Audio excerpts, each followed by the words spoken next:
Curfew জারি, internet বন্ধ, ঠিক শেখ হাসিনার পথেই কি হাঁটছে প্রফেসর ইউনূসের সরকার?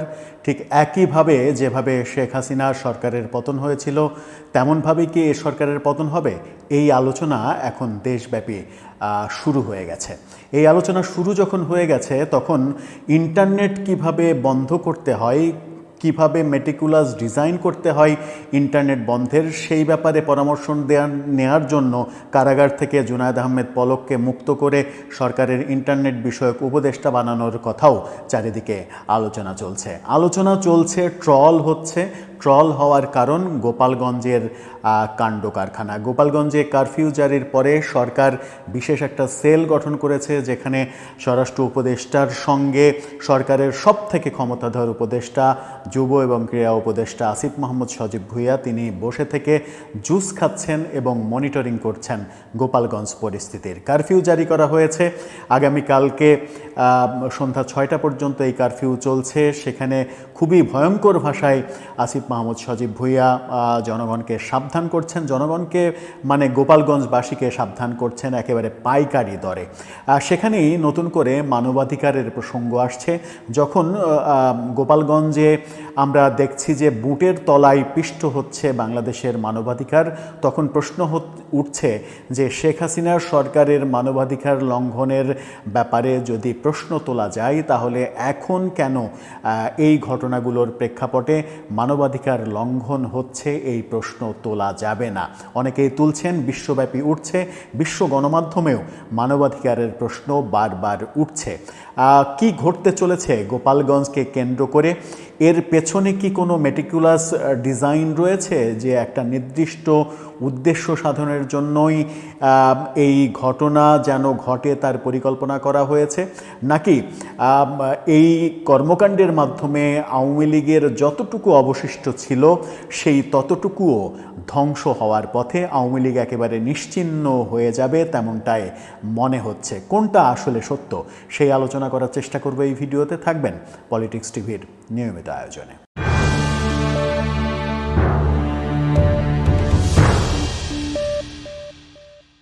দর্শক, পলিটিক্স টিভির নিয়মিত ভিডিওগুলো স্পন্সর করছে প্রজাপতি.টিভি, নতুন ওটিটি প্ল্যাটফর্ম। আপনারা চাইলে ইউটিউবে, ফেসবুকে, ইনস্টাগ্রামে, টিকটকে দেখে নিতে পারেন।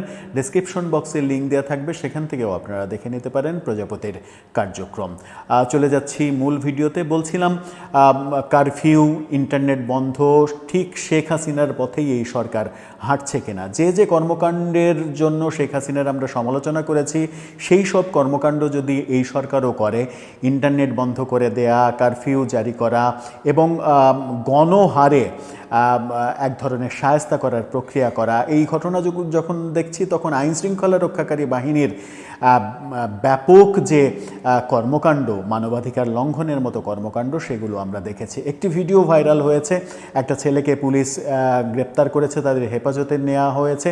তারপরে 5 মিনিট পরেই সেই ছেলের গুলিবিদ্ধ লাশ, ততক্ষণেও সে মারা গেছে কিনা সেটা নিশ্চিত হওয়া সম্ভব নয় সেই ভিডিওতে।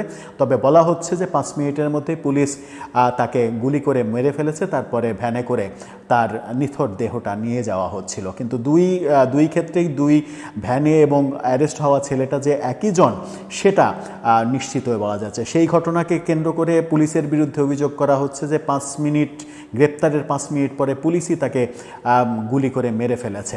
এরকম অভিযোগ যদি সত্য হয়, তাহলে আমরা ভিন্ন পরিস্থিতি, ভিন্ন শাসন কোথায় পেলাম? আবার বুটের তলে যেভাবে একটা নিথর দেহকে খোঁচানো হচ্ছে বুট দিয়ে, সেই দৃশ্যও কিন্তু নতুন করে শেখ হাসিনার সময়ে, গত বছর ঠিক একই সময়ে জুলাই আগস্ট আন্দোলনের সময় পুলিশের যানবাহন থেকে লাশ রাস্তায় ফেলে দেওয়ার যে ভিডিওটা, যে ছবিটা ভাইরাল হয়েছিল, সেই একই দৃশ্য আবার মনে করিয়ে দিচ্ছে।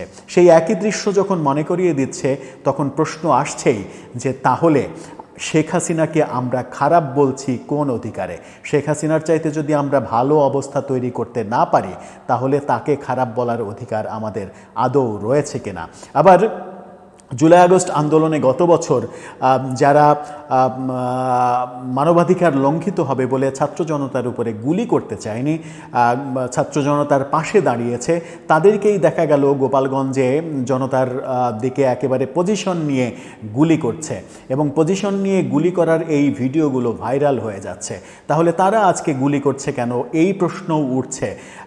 তার মানে কি একটি মানে পুরো তখন সরকারের পক্ষে যারা অবস্থান নেয়নি, সরকারের পক্ষে অবস্থান নিয়ে মানবাধিকার লঙ্ঘনের ঘটনা যারা ঘটাতে না চেয়ে বিশ্বব্যাপী প্রশংসিত হয়েছে, তারা আজকে একটি রাজনৈতিক দল যারা নিবন্ধিতই হয়নি তাদের পক্ষে অবস্থান নিয়ে কেন জনতার উপরে গুলি চালাবে, সেই প্রশ্নও কিন্তু উঠছে।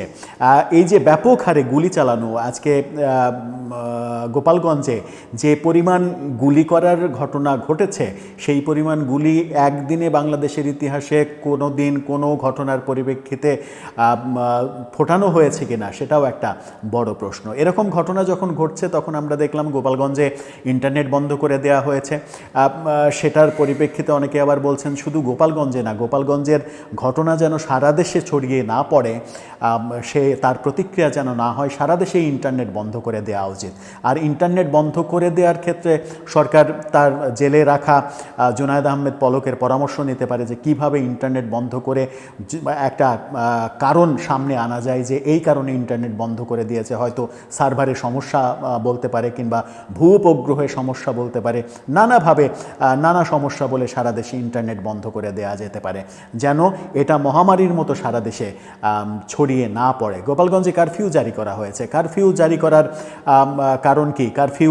কারফিউ জারি করা কি খুব একটা ভালো লক্ষণ? আমরা শেখ হাসিনা সরকারকেও গত বছর ঠিক একই সময়ে জুলাই আগস্ট সময়ে এই সময় যখন আমরা জুলাইয়ের 16 তারিখে অবস্থান করছি, তারপর থেকেই কিন্তু আন্দোলন, আজকে থেকেই কিন্তু আন্দোলনটা তীব্র আকার ধারণ করে। তারপর থেকেই আমরা ইন্টারনেট বন্ধ করা, কারফিউ দেওয়ার ঘটনাগুলো আমরা ক্রমে ক্রমে দেখেছি, যেগুলো সারা বিশ্বব্যাপী নিন্দিত হয়েছে, সমালোচিত হয়েছে। সেই একই কাজ কেন এই সরকার করবে, সেই প্রশ্নগুলো আসছে। আবার সরকারের একজন উপদেষ্টা আসিফ মাহমুদ সজীব ভুঁইয়া তিনি একটি ছবি শেয়ার দিয়ে তিনি মনিটরিং করছেন আইন শৃঙ্খলা পরিস্থিতির।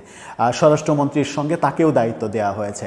তিনি যেহেতু সরকারের সবথেকে প্রভাবশালী উপদেষ্টা হিসেবেই আমরা তার বিভিন্ন কার্যক্রমে বুঝতে পারি, সেই কারণে তাকে দায়িত্ব দেওয়া হয়েছে। আবার এটা যেহেতু এনসিপির বিষয়, তাকে দায়িত্ব দেওয়াটাই স্বাভাবিক। তিনি মনিটরিং করছেন, পাশে জুসের গ্লাস, সেখানে তিনি যে ভাষায় ফেসবুকে স্ট্যাটাস দিয়েছেন সেই ছবিটা সহ, সেটা একটা মন্ত্রীর কিংবা মন্ত্রী সমমর্যাদার একজন উপদেষ্টার ভাষা হতে পারে কিনা সেটাও একটা বড় প্রশ্ন। একজন মন্ত্রী কখনো মানবাধিকার লঙ্ঘিত হয় এই ভাষায় কথা বলতে পারেন কিনা কিংবা লিখতে পারেন কিনা, স্ট্যাটাস দিতে পারেন কিনা, এই প্রশ্নও উঠছে। এই ব্যাপারটা শুধুমাত্র তার এই স্ট্যাটাসটাই সরকার যে মানবাধিকার লঙ্ঘন করছে এটা প্রমাণের জন্য যথেষ্ট। কি বলছেন তিনি বলছেন গোপালগঞ্জে কারফিউ জারি করা হয়েছে, জীবন মৃত্যুর মতো পরিস্থিতি না হলে সাধারণ জনগণ কেউ ঘর থেকে বের হবেন না, সকল আইন শৃঙ্খলা রক্ষাকারী বাহিনীর সদস্য সংখ্যা বাড়ানো হয়েছে, নিষিদ্ধ সংগঠনের সন্ত্রাসীদের ড্যাশ ড্যাশ ড্যাশ ভেঙে দেয়া হবে। এই ড্যাশ ড্যাশ ড্যাশ ভেঙে দেওয়া হবে মানে কি ভাঙবেন আপনি? মানে যারা আওয়ামী লীগ করে তারা কি মানে একেবারে গোষ্ঠীসহ সবাই অপরাধী? গোপালগঞ্জে এই যে সংঘর্ষের ঘটনা ঘটলো, সেই সংঘর্ষের ঘটনায় কত মানুষ, আওয়ামী লীগের কত মানুষ এসেছিল? গোপালগঞ্জের অধিবাসী কতজন? আওয়ামী লীগের হয়তো 5,000 10,000 মানুষ এসেছিল, না হলে 20,000 মানুষ এসেছিল। তার বাইরে সাধারণ মানুষ, তো গোপালগঞ্জের সাধারণ মানুষ, নিরপরাধ মানুষ তো লক্ষ লক্ষ মানুষ রয়েছে। আপনি তাদেরকে একেবারে পাইকারি দরে সবাইকে দমন করবেন? এই অধিকার আপনাকে কে দিয়েছে? এটাকে মানবাধিকার লঙ্ঘন না? আপনি একটি দলকে একেবারে নির্মূল করার অধিকার তো রাখেন না। দলকে যতক্ষণ পর্যন্ত আপনি নিষিদ্ধ না করছেন কিংবা নিষিদ্ধ করতে না পারছেন, যতক্ষণ পর্যন্ত সেই দলটা নিষিদ্ধ না হচ্ছে, অপাঙ্ক্তেয় না হচ্ছে, ততক্ষণ পর্যন্ত আপনি পাইকারি দরে সেই দলকে দমন করতে পারেন না। হ্যাঁ, গোপালগঞ্জে আজকে যে ঘটনাটা ঘটেছে, সেই ঘটনা যারা ঘটিয়েছে সরকার তার গোয়েন্দা সংস্থার মাধ্যমে যারা অপরাধী, যারা সম্মুখ সারিতে থেকে এই ঘটনা ঘটিয়েছে, যারা উস্কানি দিয়ে অনেককে প্রভাবিত করে এনেছে, তাদেরকে চিহ্নিত করুন, তাদেরকে চিহ্নিত করে আপনি ব্যবস্থা নিন, এবং সেটা সময় সাপেক্ষ হলেও যেন নিরপরাধ কেউ শাস্তি না পায় সেদিকেই তো আপনাকে লক্ষ্য রাখতে হবে। কারণ আইনের সব থেকে বড় যে ভাষাটা সেটা হচ্ছে যে 1000 অপরাধী মুক্ত হয়ে যাক, তাতে কোনো যায় আসে না, একজন নিরপরাধ মানুষ যেন শাস্তি না পায়। এটাই আইনের মূল যে এথিক্স, সেই এথিক্সের উপরেই দাঁড়িয়ে হচ্ছে পৃথিবীর সমস্ত বিচার ব্যবস্থা, পৃথিবীর সমস্ত আইন। যে হাজার হাজার অপরাধী মানুষ আইনের বেড়াজাল দিয়ে পেরিয়ে যাক, কিন্তু একজন নিরপরাধ ব্যক্তিরও যেন সাজা না হয়, সেদিকেই আইনকে সজাগ দৃষ্টি রাখতে হয়। সুতরাং সেই কথা যদি, আইনের সেই ভাষা যদি আমি মনে রাখি, তাহলে উপদেষ্টার এই যে ভাষা, এই ভাষা কোনোভাবেই গ্রহণযোগ্য হতে পারে না, কোনোভাবেই একজন মন্ত্রীর ভাষা এটা হতে পারে না। এই ভাষা প্রয়োগ, এনসিপি নেতাদের যে ভাষার চেহারা, যে ভাষা প্রয়োগ, সার্জিস আলম বলেছেন যে বেঁচে ফিরলে, যদি আজকে বেঁচে ফিরতে পারি তাহলে মুজিববাদের কবর রচনা করেই ফিরব। মুজিববাদের কবর রচনা করে তারা ফিরতে পারেননি, তার মানে এখন কি সেই কবর রচনা করার দায়িত্ব এখন আসিফ মাহমুদ সজীব ভূঁইয়া নিয়েছেন? সেই প্রশ্নও কিন্তু উঠবে। তারপরে তিনি লিখছেন যে পুলিশ কন্ট্রোল রুম থেকে সব কিছু মনিটরিং এবং প্রয়োজনীয় দিক নির্দেশনা দিচ্ছেন স্বরাষ্ট্র উপদেষ্টা এবং যুব ও ক্রীড়া উপদেষ্টা সহ আইনশৃঙ্খলা রক্ষাকারী বাহিনীর প্রধানগণ। ভালো, খুবই ভালো। এই স্ট্যাটাসকে নিয়ে আন্তর্জাতিকভাবে আলোচিত সাংবাদিক, আল জাজিরার সাংবাদিক জুলকারনাইন শাহের, তিনি ফেসবুকে পোস্ট দিয়েছেন এবং মানবাধিকারের প্রসঙ্গ তুলেছেন। সেই মানবাধিকারের প্রসঙ্গ তুলে তিনি লিখেছেন, জুস পান করতে করতে কার্যক্রম নিষিদ্ধ আওয়ামী নেতাকর্মীদের ভেঙে ধ্বংস করতে ফেলতে আহ্বান জানাচ্ছে সরকারের একজন উপদেষ্টা, তিনি মন্ত্রী পদমর্যাদার কিংবা সমমানে। মানবাধিকার কিন্তু সিলেক্টিভ বিষয় নয়, এই ঘৃণার চক্র থেকে বের হতে হবে। তারা সবাই বাংলাদেশের নাগরিক, তাদের অধিকার ও নাগরিক মর্যাদাও আমার আপনার সমান।